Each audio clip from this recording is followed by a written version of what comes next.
This is a lecture from OpenTuition.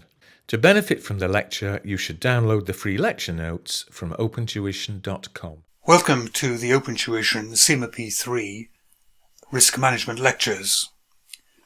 And we start by attempting to define what's meant by risk.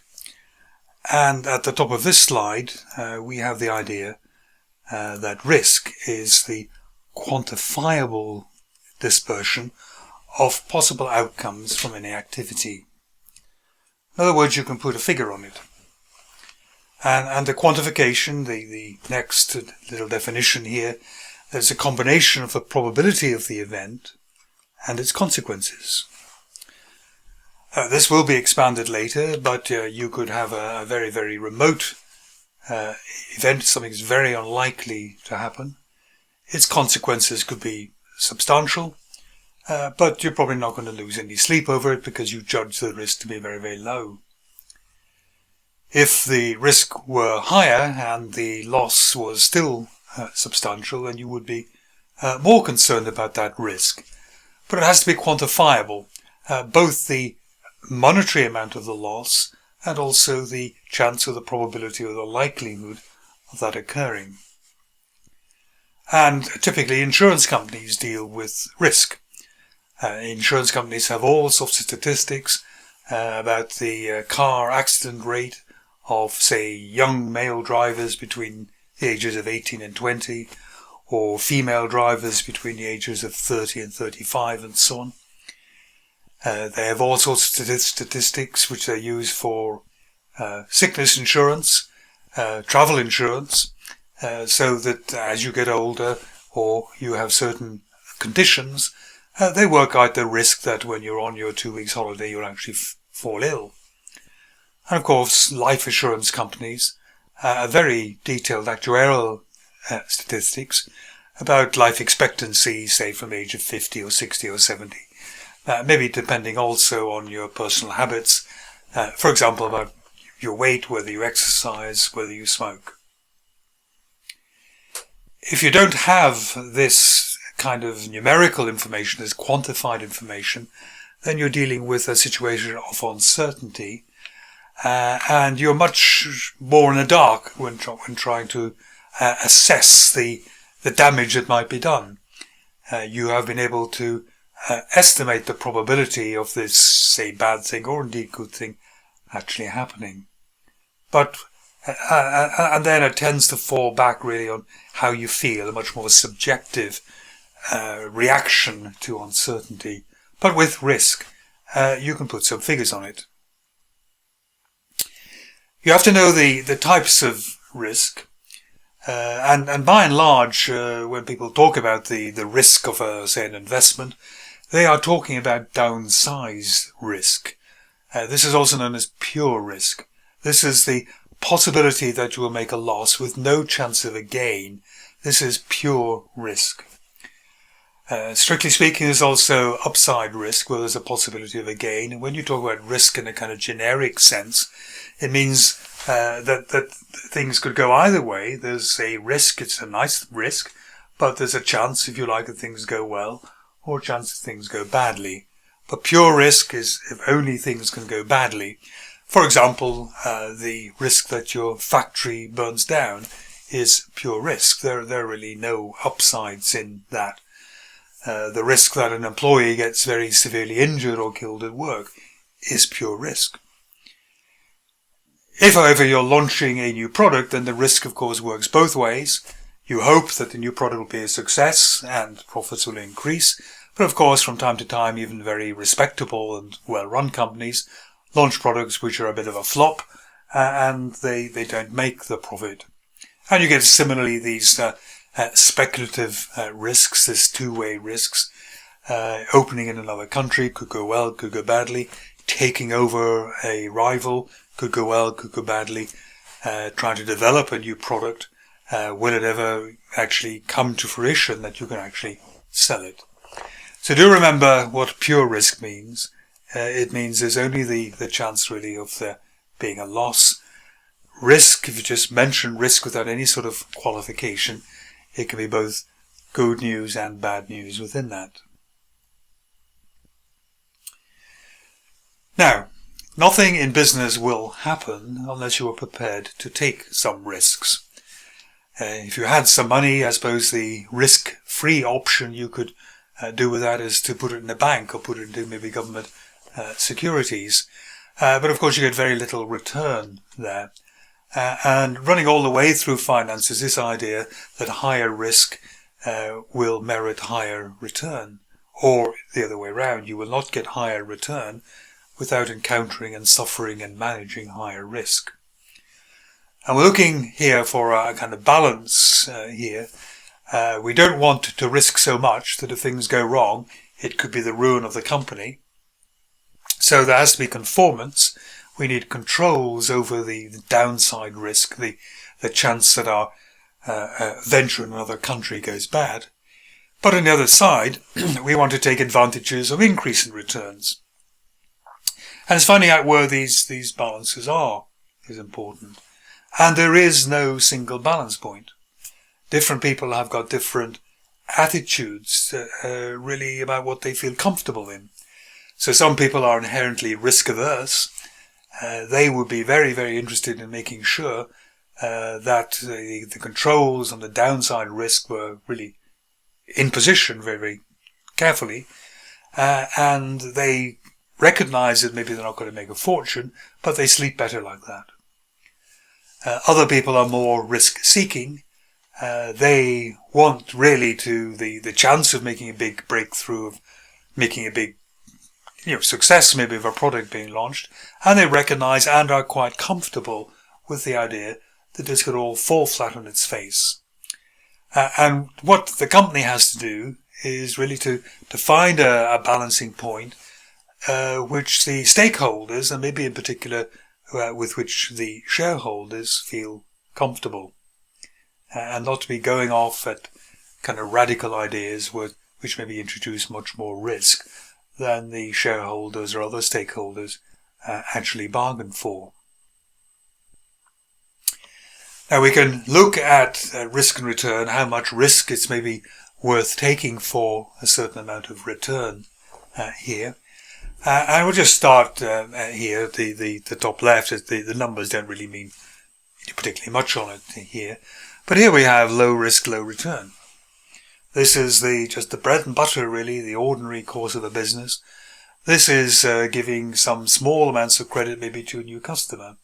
Of course, you're risking that this new customer may never pay you, but you control that. You get your conformance side of the balance by giving them a small credit limit to start with, and as they prove themselves creditworthy, then maybe you increase it.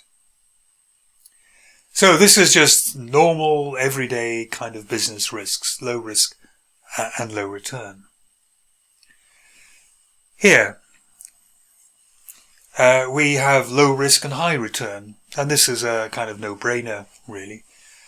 You see an opportunity, there's very few ways in which you think you're going to lose a lot of money there, but you foresee that, if it went well, you're going to get massive returns. Perhaps an example of this would be that you see a well-respected competitor who is in financial difficulties. And what you risk is you take them over. And of course, when you take over a company, you're not quite sure what's there and how well it will function. But you take them over at a pretty low price and so on. You get the current management to sign contracts which will say they're going to be there, and still in 6 months they're not going to start up in competition with you. And if the integration goes well between you and your new subsidiary, and you get economies of scale, etc., then the returns could be very, very high. As I say, it's a kind of no-brainer. You definitely go for that. Across here, where we have high risk and low return, basically you're going to be avoiding that. So an example might be you see some opportunities, but they are in a country which is politically unstable.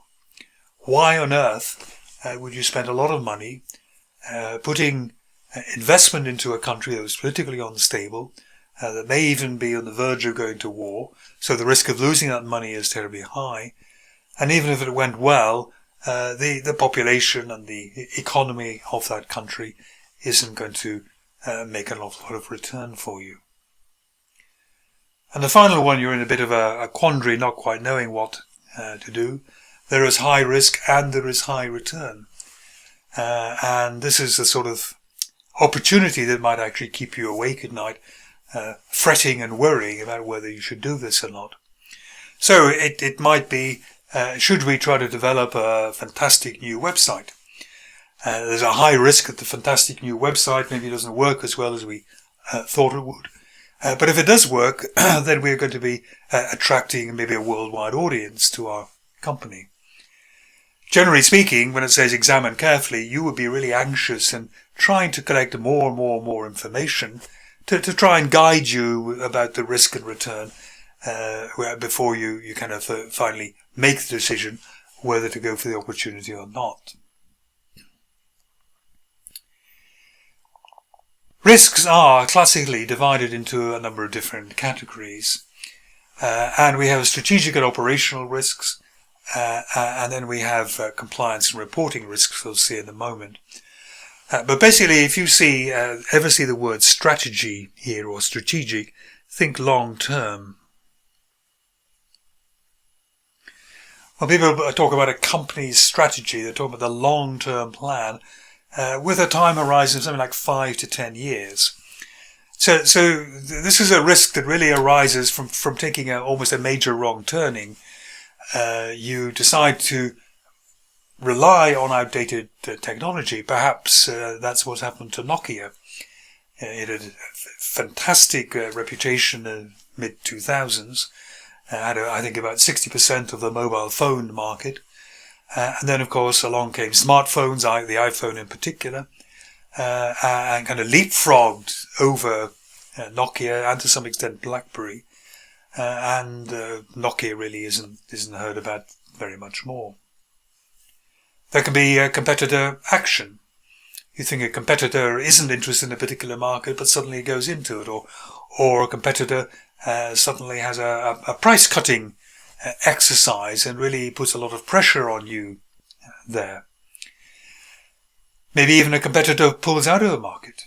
And they pull out of the market, and that looks as though it might keep it open to you. But it means the competitor has got perhaps conserved a lot of cash and can make a much better attack on another market. Reliance on a declining market or declining economy in a particular country. So we are still maybe making a slightly old product, or we haven't recognized that people's tastes have changed. We're still trying to make our money maybe selling CDs, when most of the money is made by MP3 downloads. There's obviously a little bit of a connection between outdated technology and a declining market. If you want to distinguish them, think maybe the declining market is something to do with almost personal taste, whereas the technology is a much more technological-based one. We have reputational risks. At the time of recording this, we're not very long after Volkswagen was discovered to have been misreporting the emissions from its cars. And this has done that company huge reputational damage. Its sales have really fallen away very, very quickly indeed. It's probably can be put right, but it's going to take years to really get the reputation of Volkswagen back again and for people to trust it. It's really an element of trust. Other companies which suffer from reputational risks have been pharmaceutical companies, where maybe it has been discovered that they have been covering up adverse reports and side effects from drugs. And a reputation that have taken years to build up, goes in a matter of days. And there are financial risks. Financial risks that maybe we have too much borrowing in our capital structure, and that we can't repay the loans and the capital as they become due. So those are long-term types of risks. Operational risks are more the day-to-day risks. These are basically things just going wrong. So the examples we have here, human error, that somebody maybe doesn't shut off a machine properly. And because the machine isn't shut up properly, then you have released nasty stuff into the local river. Could be somebody hasn't set the machine properly, and you produce, 10,000 units which have to be scrapped because they're the wrong size. Fraud is a risk. We will be looking at fraud later. But obviously, somebody putting their hand in the till, stealing inventory, are short-term operational sort of risks. Non-compliance with regulations, we can cover that also separately in compliance risks. Loss of key people. So our best salesperson goes off to a rival, and we're left with very little information, perhaps, of who the good customers are and what's been promised to them. A lot of IT risks will fall into this as well. The risk of a hacker getting into your name and address book of your customers, maybe getting access to their credit card numbers. The risk of the computer simply breaking down for longer than really your customers are willing to tolerate. These are health and safety risks, a worker being injured. These are all operational risks. Reporting and compliance risks. We report, of course, we have our financial statement reports once a year. But of course, most companies once a month have their management accounting.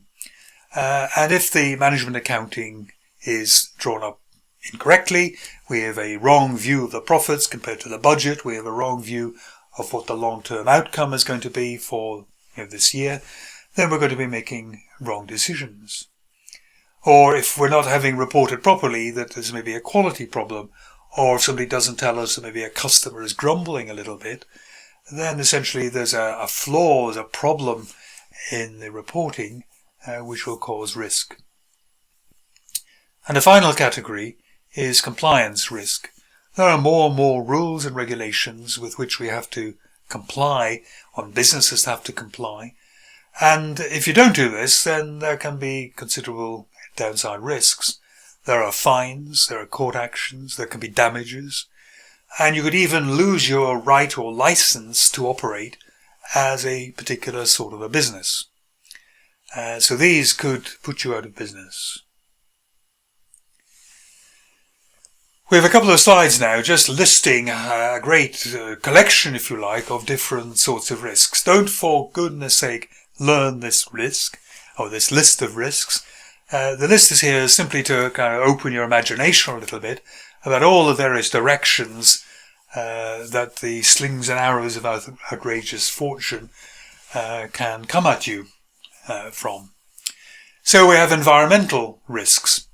This is, for example, maybe affecting some companies in agriculture, where if there is global warming or a drought and the crops fail, or they need different sorts of crops, then there is environmental risk.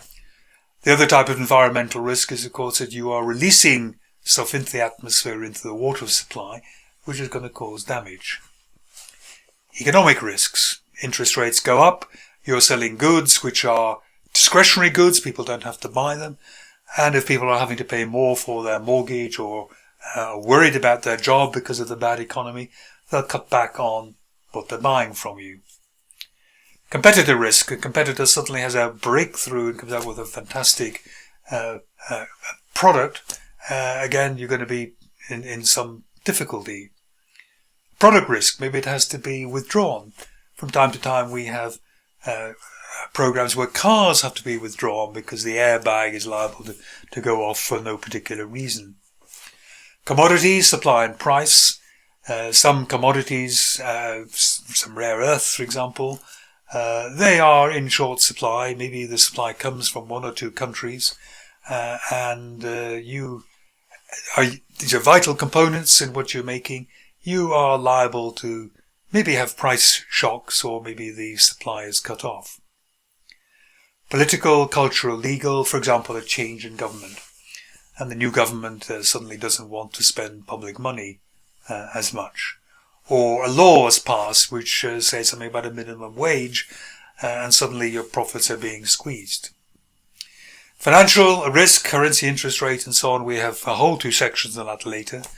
But if you were exporting to America, say, and the dollar got weaker, then when those dollars are transferred back to your own currency, you could be a little bit disappointed.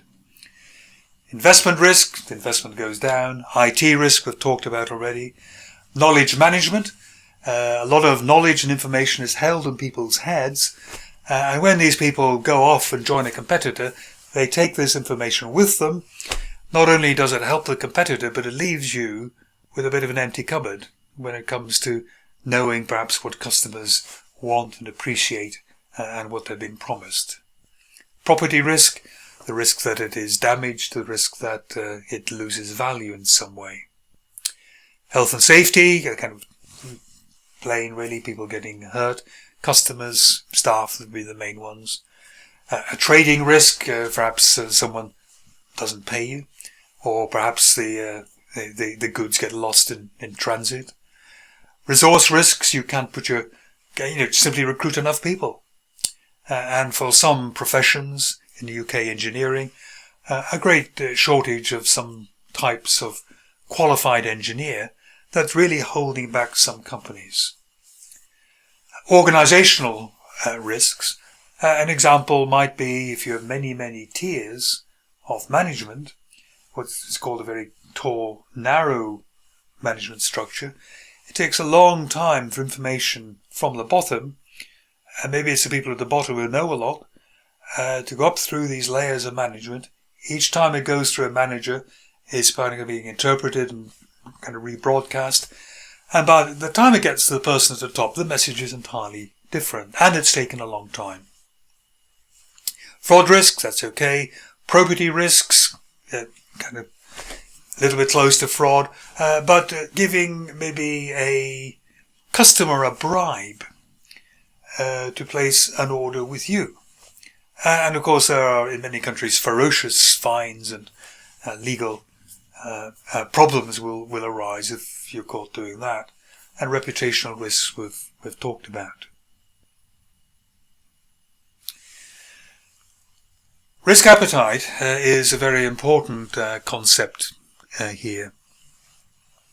Risk appetite is the nature and strength of risks that the organization is willing to bear. So let's just take the shareholders of a company.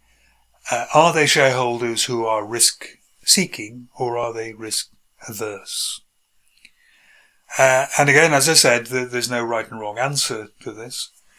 By and large, shareholders who are maybe come up to retirement, who are reliant on their pension funds and don't want to see those pension funds shrink now, they would tend to be more risk-averse. Whereas if you have a youngish person, 25, putting money into the pension, not needing it maybe for another 40 years or so, in a way it doesn't matter if the stock exchange goes down. It's got 30, 40 years to come up again, and for you to recoup some of that investment. Now this is determined by two things, your risk averse or your risk appetite really. First of all, there is your risk attitude. The director's views, and the director's views should reflect the shareholders' views, about the level of risk they think desirable.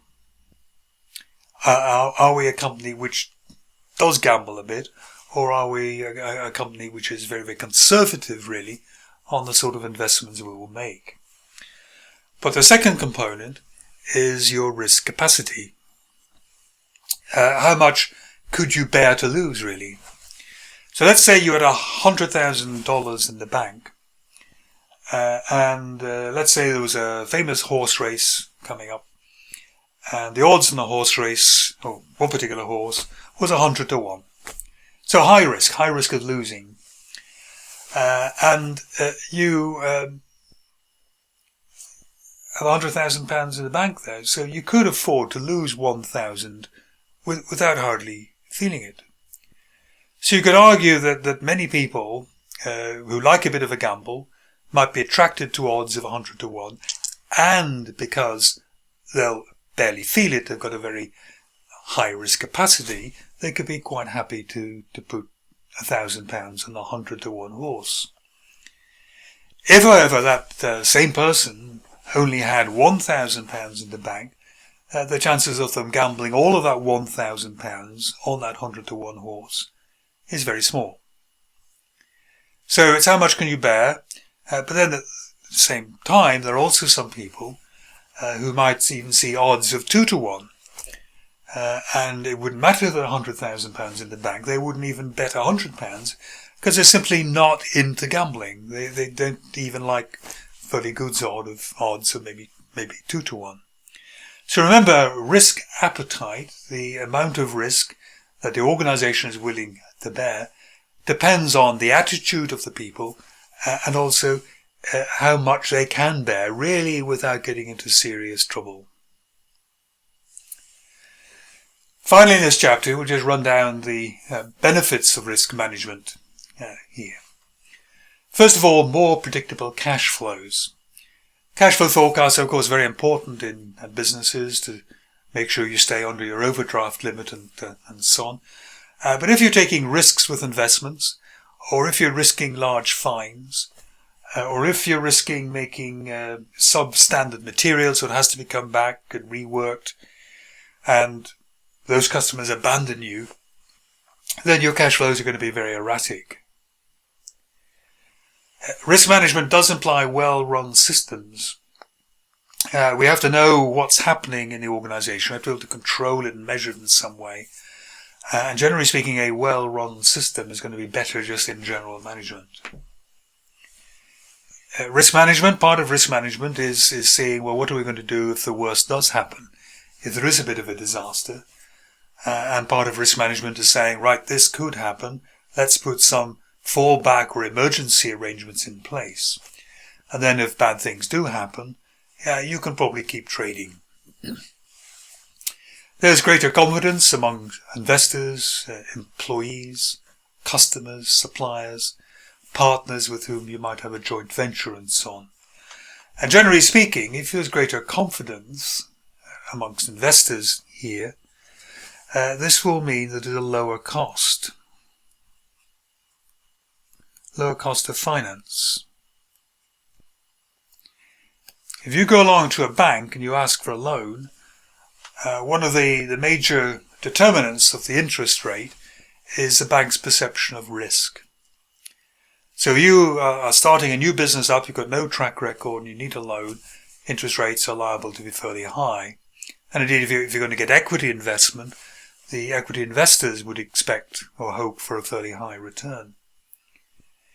If, however, you are a very well-run, stable, blue-chip company, in the stock exchange top 100 shares with fantastic track record, and you're in a sort of a business, kind of consumer-led business, maybe something like Unilever, then you are perceived as having very low risk indeed, and investors will be willing to put money into your company, loans or equity, at a much lower rate of return. So you can raise cheaper finance. And if you look at customers and suppliers, look at customers, why would they keep trading with a company which in some way was unreliable, or which had a bit of a shady reputation? They would be looking for a company that they could depend on. And finally, better matching between the risk appetite of the shareholders and what the company actually undertakes with risk. If you don't manage risk, if you don't know what it is, how can you possibly be trying to give the shareholders and other stakeholders the correct amount of risk? And to reiterate again, risk management is not about removing all risk. If you remove all risk, you remove all return.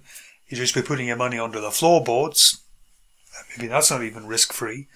But you are getting this balance between, and being open about it, here's the sort of risk which you will be experiencing, and here's the sort of return that you are hoping for.